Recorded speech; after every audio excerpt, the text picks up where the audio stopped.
Okay, we're going to get started right on time because we only have 55 minutes, so I will make my opening comments very brief. Welcome to the Candidate Forum for Yorktown Town Supervisor, hosted by the League of Women Voters of Northwest Westchester. I am Terry Lucan, co-president of the Northwest Westchester League.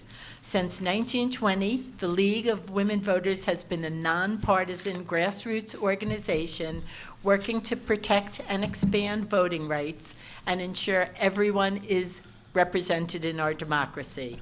The League does not support or oppose candidates or political parties.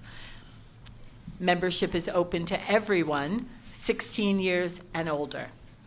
In tonight's candidate forum, you will have the opportunity to listen to the candidates' views about significant issues here in the community so that you may make an informed decision on November 4th. Thank you to everyone who submitted questions. Before we begin, I welcome the candidates this evening, A Lachterman and Jann Mirchandani. Our moderator for the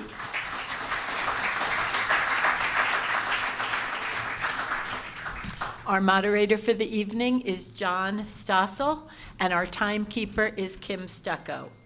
The forum will be recorded, so I will take a moment to review the League's recording policy. Only the videographer authorized by the League may record the forum. Under no circumstances may candidates or attendees record the proceedings. Any authorized use of the recording requires advance approval from the League of Women Voters.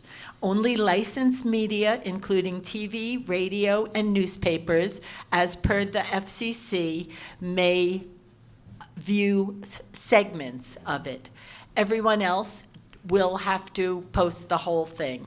And we are recording it, and it will be on our YouTube channel next week when my co-president gets back from her cruise and uploads it.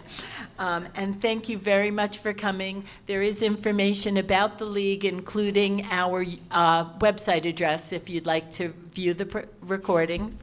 And I'd like to turn it over to our moderator, John Stossel. Excuse me, I have a question for you. Hessel, yes. This recording's not going to be available to the press until next week? Yes, And I can't record it? correct. Correct. Very democratic. Okay, so, John Hessel, there are two candidates running for the supervisor of the town of Yorktown. Here are our candidates, A Lachterman and Jann Mirchandani. We flipped a coin for the order of the speaking. It's going to be Ed over there first and Jann over here a second.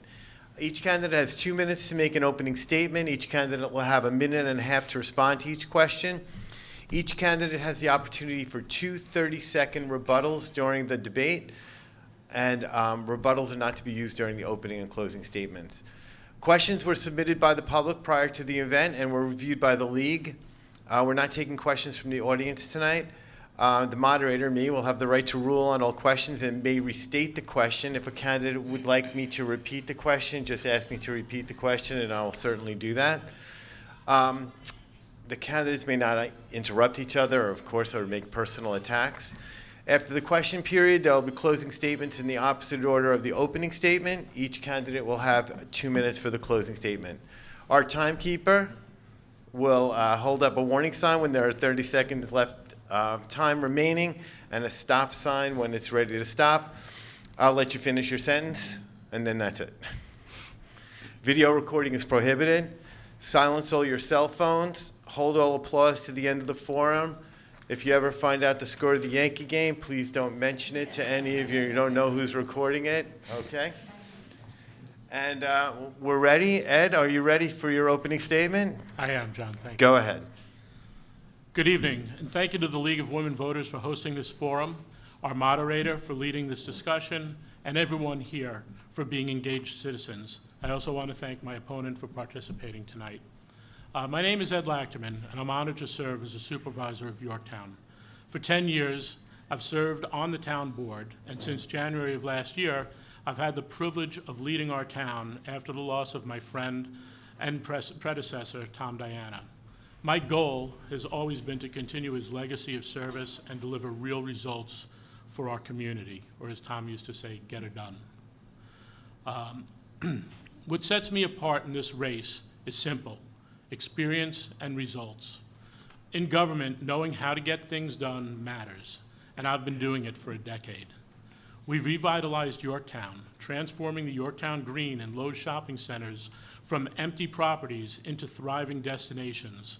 Altogether, we filled nearly 500,000 square feet of retail space, creating jobs, growing our tax base, and giving residents more places to shop, dine, and gather. We've also improved roads, upgraded parks, invested in water infrastructure, and expanded senior housing options so longtime residents can stay in the community they love. And through it all, I've stood proudly behind our police, helping Yorktown remain one of the safest communities in New York and across the country. I respect anyone willing to step forward and run, but leadership takes experience. Yorktown deserves someone ready on day one, someone who could keep our progress moving forward. I'm running to keep that momentum going, and I hope to earn your support. Thank you. Okay, thank you very much. Jan, you have your 2 minutes? I do, yes, thank you. Good evening, everybody. Thank you for being here. I am Jann Mirchandani, and I'm running for Yorktown Supervisor.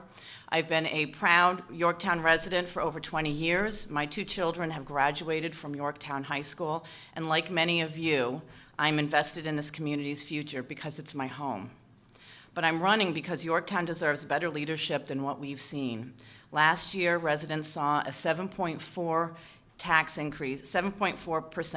increase, and will likely face a significant increase this year as well. While our infrastructure continues to deteriorate and development decisions are made without adequate transparency or community input, when residents speak up at public meetings, they're met with defensiveness instead of dialogue. That's not leadership, that's a problem. I bring the experience Yorktown needs right now. I spent 10 years in the financial services industry, having held my Series 7 license, giving me the financial management skills to handle complex budgets responsibly. For 25 years, I've run my own business, and I've served on nonprofit boards for 35 years, overseeing multi-million-dollar budgets and making tough financial decisions. But what will make me most effective as your supervisor is my ability to bring people together to solve problems.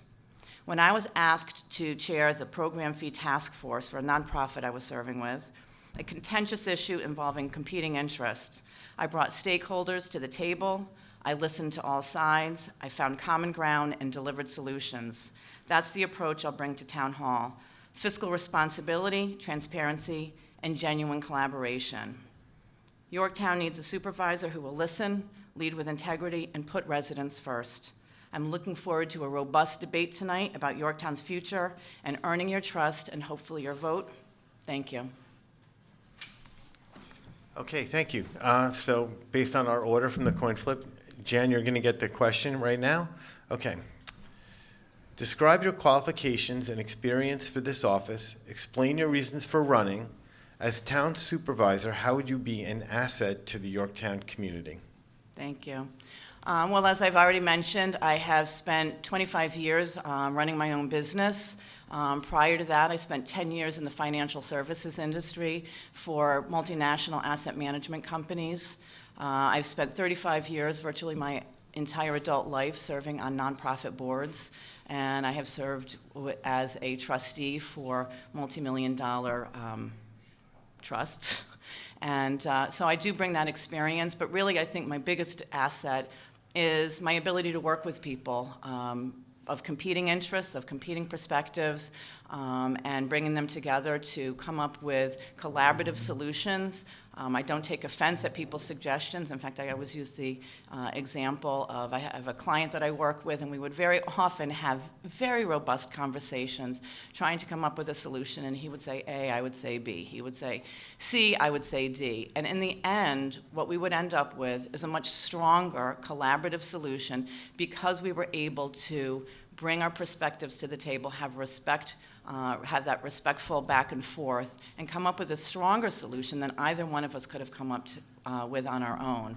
And I think that's the type of leadership that we really demand in this very, very difficult situation. I think our budget, as we move forward with the current situation at the national level, is only going to become even more challenging. So we need people who are able to bring that mindset to the table. Okay, thank you very much. Ed, do you need the question? Please, if you want to repeat. Describe your qualifications and experience for this office. Explain your reasons for running. As town supervisor, how would you be an asset to the Yorktown community? Okay, thank you. So my experience, other than being on the board for 10 years, I have worked in my career in the hospitality industry.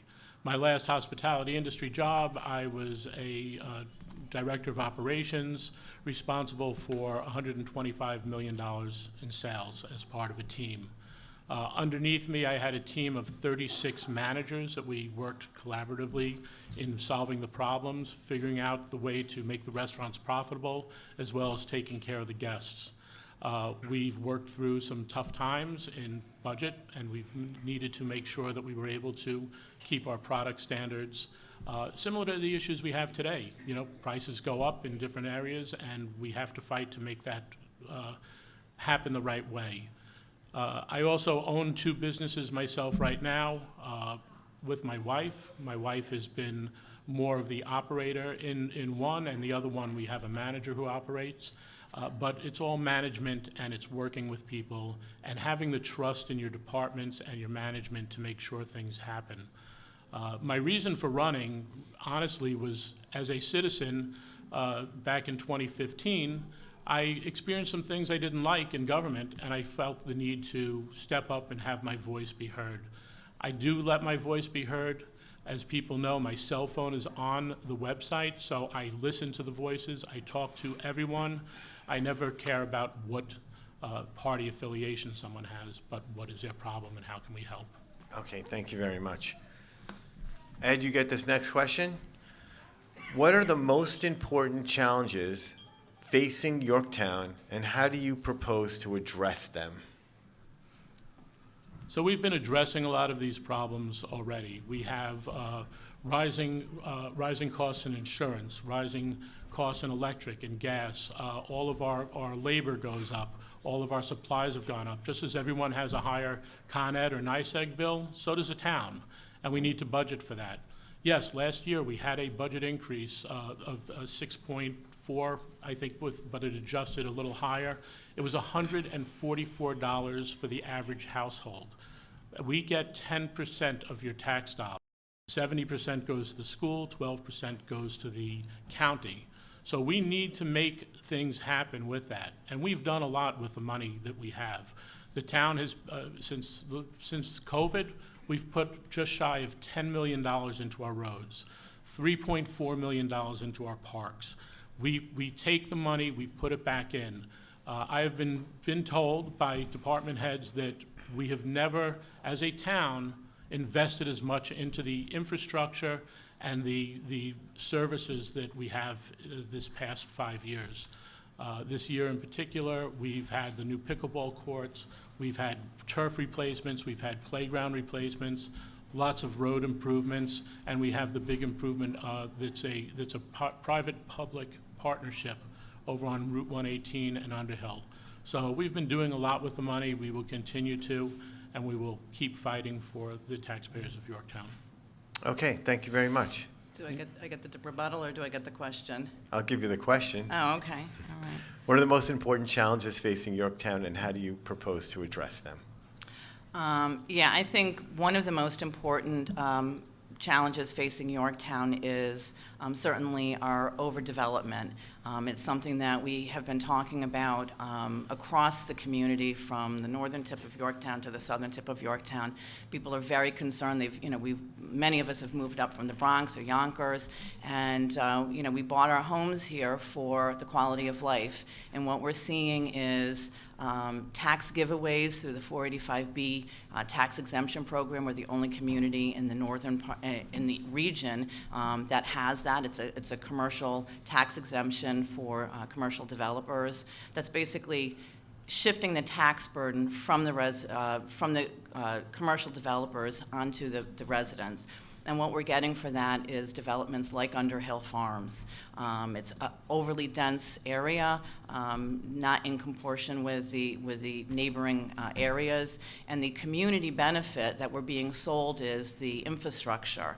But when you look at the infrastructure that we're seeing, you know, those project plans are changing as after the project has been approved. The sidewalks that we've been promised are going to be asphalt rather than the longer term, the more resilient cement crosswalks and sidewalks. So we're really giving away the town to the developers at the expense of our residents. What I want to do is update our comprehensive plan and make sure that we have a common purpose. Thank you.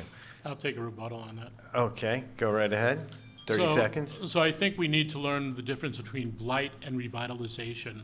The Underhill Farms property was a defunct property paying 0 taxes with 3 buildings that were condemned. We have now $1 million in taxes that'll come from that. Most of it going to the school, but still there. There is no shifting of taxes. The discounts for the 485B are based on additional taxes that would be coming in, nothing on the other tax. And it's much better than a pilot agreement, which these developers try to get, because that does affect the taxpayer. It doesn't go into the fund. And the cement sidewalks are being done. Thank you. Thank you. Okay, thank you. Do I get a rebuttal? And you want a rebuttal on the rebuttal? Yes, I do. Go ahead. I just want to make sure that we're clear that the taxes are not taxes that we ever get back. That's a tax exemption, and it's for 10 years on that commercial piece. So when you see all of these overlay districts being expanded to include new properties outside of our hamlet hubs, and those commercial developments are getting a 50% tax exemption on that improved value. That is not money that we get back. Okay, thank you. Okay. Jan, this one's to you. How do you plan to involve residents in the decision-making process in your community? I like this question. One of the first things, and I mentioned it already, one of the things that I'm very focused on is updating our comprehensive plan. Our comprehensive plan was last passed when the first iPad came out, and we have not updated it since. So when you think about how the technology has changed over the ensuing 15 years, we need to get community involvement, we need to get business owners involved, we need to get residents involved, we need to get our nonprofits involved, as well as other municipal agencies, so that, again, everybody is coming to the table, we have these conversations, and they will be difficult conversations. There's going to be a lot of competing interests. But we need to bring everybody to the table so that we can identify a goal. A comprehensive plan is simply our blueprint of where we want to be in 10 years and 20 years. It's a plan for moving forward together. And I think we need to get everybody kind of coming to the table, having these conversations. We break up into different task forces, into different subgroups, and then we come back together to make sure that we have a common goal together as a community. Okay, thank you. Ed, you want me to read the question? Sure, please. How do you plan to involve residents in the decision-making process in your community? So we already do involve the citizens in the process. We have a ton of volunteer boards. I see members that sit on our volunteer boards scattered throughout the room here today. Those volunteer boards, some of them are decision-making boards, like our planning board, like our zoning board, Parks and Recreation Commission. They make decisions based on that. So there is a big community involvement. We have a master plan that works. In the master plan happens to be a conversation about the zoning for development and a lot of that. And we've spoken about the overlay districts in there. And with the overlay districts, there has been no expansion since they've been there. There have been requests to be expanded, but we haven't. And, you know, to say that, all of our overlays are expanding is very disingenuous. And projects change. People come in, but that's why the planning board is in that involvement. We as the board members don't have a say in that because it could be politicized. We have our zoning, we have our planning, they get those decisions. Some things do come to the town board, and we work with those, but it's really about taking care of business. And the overlay, actually, not the overlay, I'm sorry, the 485B, there was actually a board that set that up as well, volunteers from the community. Okay, thank you very much. Jan? Thank you. Do I get, Oh, no, here we go. am I rebutting or am I? No, here's a question for you. Can I rebut? Yeah, sure. You got Okay. one left. Okay. Oh, we only get 2 for the whole thing? Yeah. Okay. I will hold. Okay, actually, now this question goes to Ed. Some residents feel that development in Yorktown is out of control. What are your thoughts about this concern and how would you address it? I would say that we really aren't out of control. We've had 4 projects come in. One that was being developed since 2018 that is on the corner of 202 and 35, the old Wyant property. The Underhill Farms property has been around since 2021, I believe. We had a couple things come in. There was the revitalization of the property over by the field home. That project's been knocking around about 25 or 30 years. These projects take time to come to fruition. Right now, yes, the Underhill Farms is a big one that's working. There's the AMS project that's coming to light. That is on the complete opposite end of town. One's on the northeast, the other's in the southwest. And these are, you know what, these are projects that people are coming to town to do. And they sit before zoning, they sit before planning, they sit before the town board, and we get the best project possible. We have a housing crisis in New York. We definitely have it, and we have it in Yorktown. I know my daughter can't afford to move back here. So if we can expand our housing stock, we could actually have some affordability. And it's really important that we look at that. As for the commercial, I have people knocking on my door now from other towns saying, how have you built your commercial development the way it is? The other supervisors are jealous because they realize it's tax base for us. Okay, thank you very much. Jan? Thank you. Yeah, I have spoken to a lot of people, and overdevelopment is definitely sort of a ubiquitous concern that I hear all over. I am not anti-development. I cannot say that more forcefully. But what I am focused on is the right project in the right location. And just because projects have been knocking around for 20 years, that doesn't validate them. That doesn't mean that they are project worthy of development. So again, I just go back to the right project at the right location. I look at the Navajo Fields project, which was, is sort of in, I guess, purgatory for right now, versus up the road where they have the Contractors Registry project. Contractors Registry is a redevelopment of an existing parcel. They already have infrastructure, they have water, they have sewers, they already have paving. That building already exists. That is a prime example of something that we should use to target for a 485B law. Let's incentivize the kinds of development that helps us get to where we want to be instead of giving them to multinational corporations like Lowe's. Let's stop giving them to large corporations like Optum. Let's target those incentives so that the developers can benefit, but the community can benefit as well. Okay, thank you very much. Okay, so now this one is for you, Jan. This is kind of in the same field as that last question. Yorktown officials are seeking grant proposals to revitalize downtown. What kind of projects would you support? Oh, another good question. Yeah, the New York Forward and the DRI grant I have seen used to good effect in other communities. Peekskill has benefited, Beacon has benefited, Port Jervis has benefited by revitalizing their downtown areas. And I think we have to be very careful about how we define our downtown areas, because it is not just anywhere and everywhere. I would like to see things like we have the bike trail that goes right through our community. I think that would be a great opportunity for us to build a park, build a whole section of town where we can invite visitors to come in off of the bike trail. I think Shrub Oak is well past due for some investment. And I was talking to residents recently. In fact, I was at the DRI meeting the other evening where they were really focusing on preserving that area of town where they are, they want to preserve the quality of life. They want to preserve the aesthetics of that area. And I think that we can really start to do things more around culture. We can start to do things more around our history. We are steeped in history. We don't have the benefits of being on the river, but we can certainly start to develop that so that we don't end up like Paramus, where we're really just a oversized strip mall. Okay, thank you. Ed? So with the DRI and the New York Forward grants, I've actually been the one driving the bus on that, trying to get that going. One of the big projects I'd love to see is a revitalization of the downtown of Shrub Oak. The library as a focal point, streetscaping. There's some different projects that could happen there with some mixed use that would be able to really beautify that area and make it quaint and walkable more so than it is now.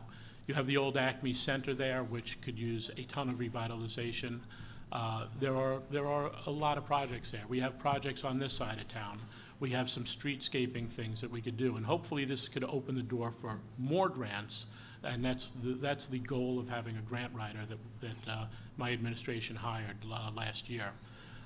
We have the Yorktown stage. We actually have just put, over the last couple of years, 100,000 plus into it. We've redone all the seats, we redid the lobby, we redid the doors. But culturally, that's an important aspect. I'd love to see a new marquee, and I know one of our councilmen, Sergio Esposito, has been working towards that. And these are things that could all go into that DRI New York Forward, but the important thing is, and I think this gets lost when we talk about some of these other things, it's a partnership with businesses also. Government and businesses are in partnership, and businesses are our residents. And I think that sometimes our opponents forget that. It's going to happen in New York City. We don't want that to happen here. Thank you very much. Thank you very much. I'd like to rebut. Go right ahead. I think what's really important when we talk about us going after grants is that we need a strategy to be successful in achieving these grants. Just because there's grants, that doesn't mean that the New York State or federal government is just going to give away this money.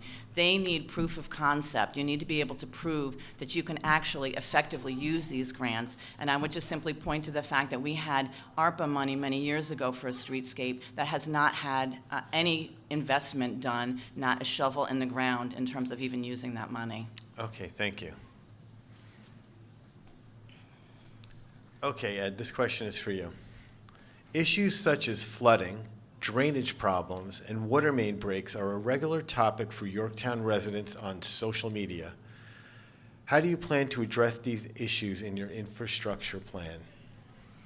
So we're working on right now an opportunity to replace some transite piping off of 202. Our piping is old. The town's been around a long time. Most of the pipe in town has been laid by John Downing back in the 40s. We can't, and no one can, no town can dig up every pipe. That's why we have a water department. That's why we're there to fix when something goes. When we replace roads, when we do streetscaping, we sometimes use that opportunity to replace pipes. Dave Paganelli does it all the time with drainage piping on roads. So when we pave a road and mill it, we get in there and we take care of it. And sometimes those issues become much more important. So we had to do some water pipe relining because the pipes were very sealed, and we had to clean them out, reline them with cement to save them and make them much more resilient. We actually had to make a choice with ARPA money, and that's why our streetscape didn't get done. But we did take money and assign it for streetscaping, but all of the ARPA money had to get spent by last year. Actually by this year, but last year it had to be assigned, and it was, but you have to pay attention in town to know that. So the ARPA money has been spent. We do have a streetscape project, and we will keep pushing on those infrastructure issues, but it's $178 million just to replace the 4-inch pipe in Yorktown as a whole without paving. Okay, thank you. Okay, Jan? Yeah, I think, having the project management experience that I have over the last 25 years, I would certainly point to the need for a way to both track and manage projects as they come through. I've spoken to town employees that were concerned about the inability to, as an example, when Parker Lane was repaved a number of years ago, they were unable to do any kind of assessment on the pipes under the road. And so just this past summer, when there was a collapse of that pipe, they had to dig up the road that they just paved a couple of years ago and then repave it after installing that pipe. So I think it just really points to the need for a broader town-wide comprehensive plan to make sure that we're tracking these projects, that we're paying attention both in the short term and the long term, not just the maintenance, but also the improvements that hopefully we'll be making in the future. Okay, thank you. So this one comes to you, Jann. Mm-hmm. If someone came to you with a proposal to build a new piece of public infrastructure in our town, road, bridge, etc., how would you evaluate if that project was worth supporting? Well, hopefully by the time they come to me, I would have a new, updated, comprehensive plan that I could use as a matrix in order to assess that project. And I think that really shows the need for an updated, comprehensive plan. Because again, that's the blueprint. And if we are deciding that we want to do streetscaping in Shrub Oak, if we want to be doing any kind of investment in any of our other hamlet hubs, how are we measuring that? Well, if you have no plan, you know, I like to say, you know, if all you have is a hammer, everything looks like a nail. You need to have something to measure it against. So I would make sure that we have an updated comprehensive plan and then measure it against that plan. Okay, thank you. Ed? So I've spoken about updating the comprehensive plan. It is something that our planning department is working on, but if I need a comprehensive plan to tell us that a bridge needs to be replaced, I'm in trouble and I shouldn't be sitting here. When something comes into town, it's easy to know if you need a sewer in an area, if you need a bridge, if you need a replacement, if you need a park, although most parks are done through planning when developments come in. So someone coming in with a plan does not mean it happens. And a lot of times they might at least get to the town board or the planning board based on something that they're suggesting. But we've had many projects come in that we've had to turn around because they don't fit in the existing comprehensive plan and they don't fit in the neighborhoods. A 4-story building off the side of the Taconic Parkway does not work behind Cocoa Farms in Shrub Oak. All of these different things, they come to us and they want to know if we think it fits. Part of the job of the supervisor's office is to have those meetings, talk to them, and where we think there are all these investors coming in, there's probably 3 or 4 times more, but they don't necessarily get that opportunity because the project doesn't fit. You know what fits, you know what doesn't, and you manage the projects the way you're supposed to manage them. Putting something on a piece of paper in the comprehensive plan is great. It gives us a guideline, but it doesn't give us the answers that we need. Okay, thank you. This question is for you, Ed. If elected, please describe 3 steps you would take to put our town on firm financial footing. So I have been elected, and in the years that I've been here, we have received clean audits, meaning the best audit you could get in New York State. We have a great fund balance. Last year, I had to make a tough decision to increase the taxes, and it was a split decision on the board. But we did do it because we cannot operate with the rising costs at the same level of money coming into the town. So we had to make a decision, and it was a hard one. And although my opponent mentioned before she thought our taxes were going to go up a large amount again, that's not true. I am almost done with the supervisor's budget, and it will be a minimal increase, if anything. It's important, though, that we understand that everything's going up. Sometimes we have to put a little more money in the savings bank. And that's what's happening in Yorktown. But we still have a very healthy fund balance. We took almost $1 million of debt off the books last year. We have $118 million worth of assets. and we are getting things accomplished as well. We're spending the money and getting the work done. Thank you. Okay, thank you. Jan? Thank you. Ed mentioned the fund balance, and I would just like to point out that even as the auditor was presenting the audit report to the town board, he did mention that we have a high fund balance, which means that we have money that we have all paid into taxes and come in through other revenue streams that is sitting in the bank rather than being invested. So what ends up happening is we're deferring maintenance on projects and needed infrastructure. And what happens with that? As Ed just said, the costs are going up. So the money's sitting in the bank, we're not investing it, we're not seeing these capital improvements that we need to see that's going to attract the kinds of development that we want to see. Small businesses, creating places of interest for people to hang out and spend time, for our young people, for our senior community, to build a sense of community. So I think when we talk about our responsible budget, we need to really understand what our revenue is, both in terms of the taxes that we're receiving, which is our income stream, as well as what's sitting in the bank being uninvested. And I want to emphasize that is excess fund balance, that is not allocated funds. And we also obviously need to scrutinize every expense so that when we're allocating money on budget lines, that we're making sure that we're not paving a road that 2 years later, we're going to end up digging up. Make sure that we're investing wisely and spending wisely. Okay, thank you. Jan, this one's to you. Yorktown has minimal bicycle infrastructure. What plans, if any, would you support to make Yorktown a bicycle-friendly town? Well, anybody who knows me knows I am an avid cyclist myself, so that is something that I would be very interested in. Of course, we do have competing interests. Right now, we are dominated by cars and automobiles, and increasingly e-bikes. But we do definitely need to think about how we're using streetscapes and responsible curves and smart communities and smart streets so that we do carve out ways for bicyclists to get from point A to point B, that we make an increasingly walkable community. That's frankly what young people are looking for now. They're really looking to decrease their dependence on vehicles, gas-powered or EV vehicles. They're looking for walkable communities. So we do need to, as we're putting in these new developments, we need to think about what's that going to look like in, again, 5 years, 10 years, as the needs and the demands of our community members are changing. So we need to think now about what those streets are going to look like down the road, and I think we need to have those conversations both with our developers and, again, with the comprehensive plan to make sure that we're accounting for that.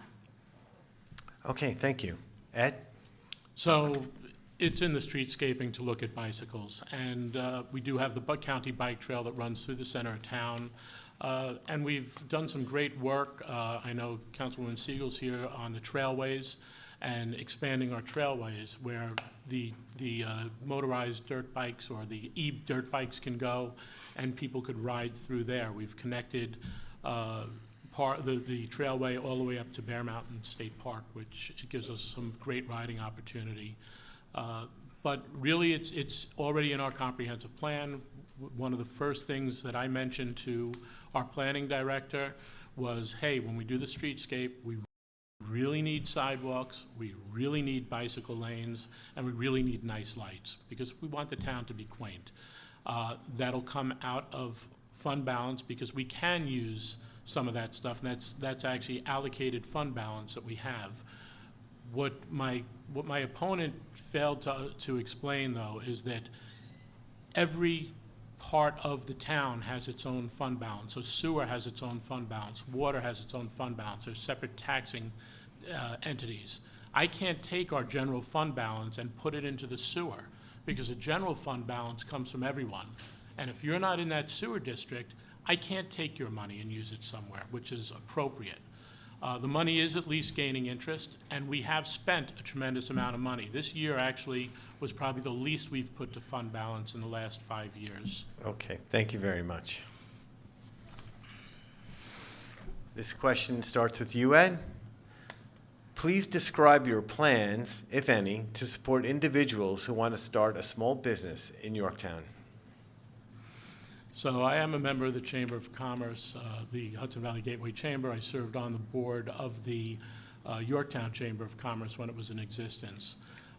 With the small business, I put people towards a small business association because there are tools out there for people to work with and for people to get that assistance. Matter of fact, my wife has been looking to make sure her business is a woman-owned business, and there are definitely assets out there for her to use for it, and we're able to point people into that direction. We don't have a small business part of town, association part of town. What we have done for small businesses, though, is we've increased the traffic into our commercial areas. So when you look at the $10 million development going on at the Triangle Shopping Center, when you look at the Yorktown Green, we're actually doing a very, very important thing for a small business owner. We're giving them foot traffic. We're giving them people who come by. So that is a huge, huge thing. The 485B also helps because my business down in White Plains is a triple net lease, which means I pay tax. If there's a discount to my landlord on any improvements he makes on the building, which makes my property better, that gets passed down to me. So the 485B is a wonderful, wonderful program that helps from the big business right down to the small business because it gets carried on. Thank you. Okay, thank you. Jan? Yes, thank you. There are a tremendous number of resources out there for small businesses. I would like to point out, though, that it is not the town board's job to support small businesses other than to say, to create a community that attracts small businesses. I've sat on the board of the Hudson Valley Gateway Chamber. I'm a member of the Business Council as well, and I am a certified woman-owned business, so I'm familiar with these tools. What my opponent failed to mention is that $10 million investment in the Triangle Center is a private investment for a private building. And when they did the ribbon cutting and there was a big press release, they failed to mention any of the small businesses that were even physically located and struggling to stay in business in that center because they've been all fenced off. And in fact, Miraggio's, anybody who's been over there might have noticed that is already closed. So I think that to talk about supporting small businesses, I think we need to be very clear about what the job of the town board is and what it is not. No recording, please. Are you done? No, I'm good. Okay, thank you. This one is for you, Jan. Mm-hmm. Please describe how you will work to meet the needs of low-income residents in our community. Well, that's a mouthful, especially given the current situation with the government shutdown. I think that we need to be very mindful of whether we include affordable housing that our young people can live in, that our seniors can move into if they decide to downsize. And just to be clear, affordable housing is meant for people within a certain range, usually 80% of the area median income. So it supports people that are struggling, maybe somebody who's going through hard times or what have you, that they're able to afford to stay in the community that they have called home. I think that, again, it goes to providing resources, making sure that we're connecting them with various resources. There's family medical centers that they can take advantage of for affordable medical care. There's, as we mentioned, there's Section 8 housing that is available currently here in town. In fact, the board just last night passed funding for that for the director. So there are resources, and again, that would be our advisory board's role to help support those and connect those people to those resources. Okay, thank you. Ed? So as Jan just pointed out, yes, we just yesterday had a vote to take care of some of the expenses of our Section 8 program because we feel it's a very important program in our town. It's poorly run, not by our people, but by HUD. There's some things that are causing issues for us to help our residents. I have been down to the county to talk with County Executive Ken Jenkins, and we're trying to work together to try to find some ways to get HUD to realize where the flaws are in the system and get that working. But one of the biggest things that this board has done for people with low income is given them opportunities of jobs. You know, I remember being a kid having to work because my mom was a single mom, my dad was not contributing, and I was 13 years old out on a job. It was really hard to find that job. And as I got a little older, sometimes it got a little easier, but there were not a ton of opportunities when I moved up to Yorktown 30 years ago. Now we have opportunities for our kids, for our seniors, for our stay-at-home moms, or for someone who lost their job and is looking for something. We have right in our backyard. And if you don't have to commute to work, you save money on gas, and that all helps. So it is a big plan, and it does work, and we will keep pushing Yorktown forward and hoping that the commercial base really kicks off even more than it is now. Okay, thank you. Here you go, Ed. The issue of adding fluoride to Yorktown's water supply has become controversial. Do you think the decision of whether to add fluoride to the town water should be put to a public vote?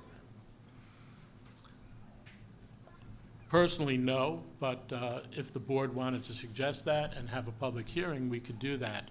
I want to be clear, we took fluoride out of the water because of a judgment by a judge after a multi-year case listening to tons of evidence that said, you know what, the FDA has not done their homework. We cannot say that it is safe, we cannot say that it is unsafe, but the FDA did not do their work. I think it's very prudent that we pause the fluoride as we did, and I've said this from the very beginning, and I know I see people in the room that are pro-fluoride and people that are anti-fluoride, but I said it then, you're not going to be happy with me because at first I put it in until the court ruling came out. When the ruling came out, I pulled it, and I said, once the court comes back or the FDA comes back to the courts with this, if they're saying that it's safe, we could vote on it again at that point. But I think that it is very prudent to not have it. We could work at education in the schools, which they're doing, and we could try to have some fluoride programs for the people that want it. But I don't think that we should be forcing it on every citizen if they don't want it. Okay, thank you. Jan? All right, so the question is whether we have a public vote? The issue of adding fluoride to Yorktown's water supply has become controversial. Do you think the decision of whether to add fluoride to the town water should be put to a public vote?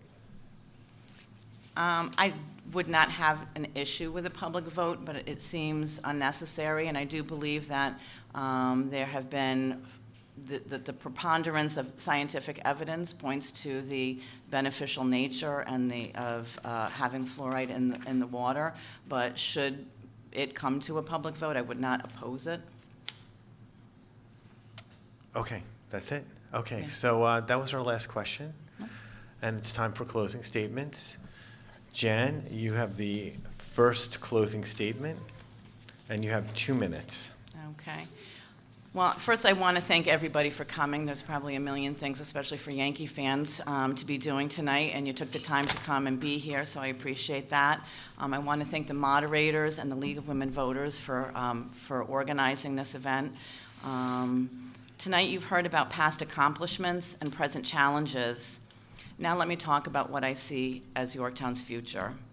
We've discussed the 7.4 tax increase, the largest in Westchester County, and we've talked about basic maintenance dressed up as achievements.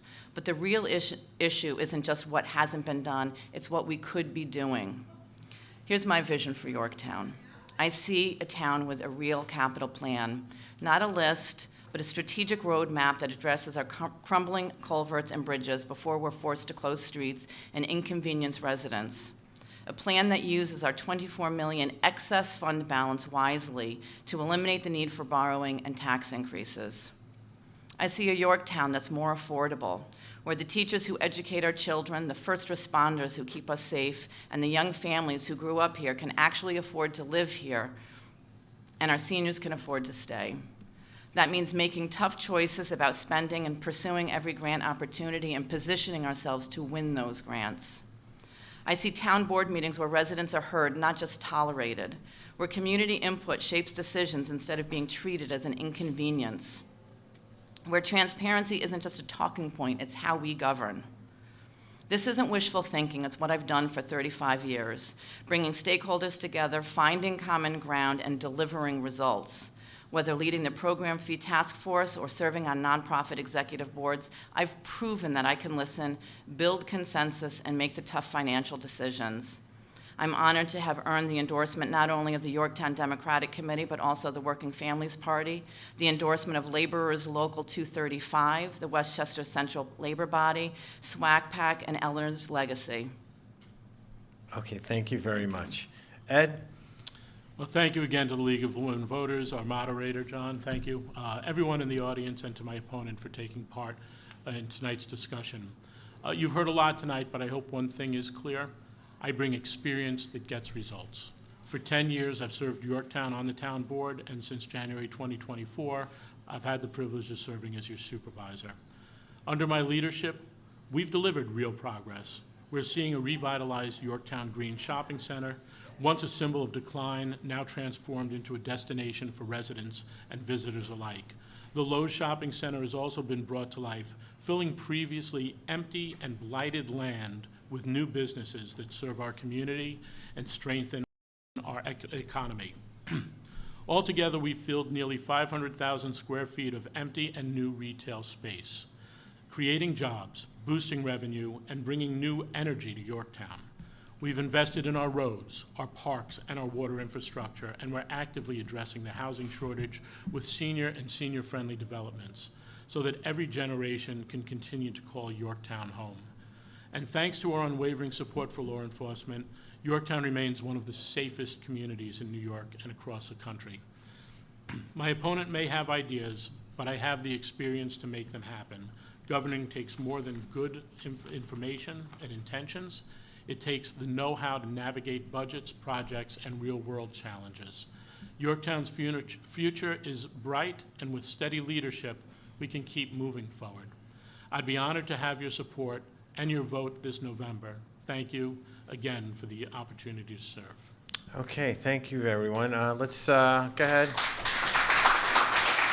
Give it up for your candidates. Just to say, it's not easy to be a candidate for political office. It's actually probably very frightening. Thank you to the town of Yorktown providing the venue and the videographer and the audio guy. Thanks to Kim Stuckey for doing the timekeeping, all the volunteers. Great audience. You're very well behaved. The video of the candidates forum will be available for viewing on the League's website, www.lwv-nww.org, and also the League YouTube channel. Sorry for the delay, but our video person is on a cruise, actually. Election Day is Tuesday, November 4th, 2025. Early voting starts October 25th to November 2nd. Thank you so much.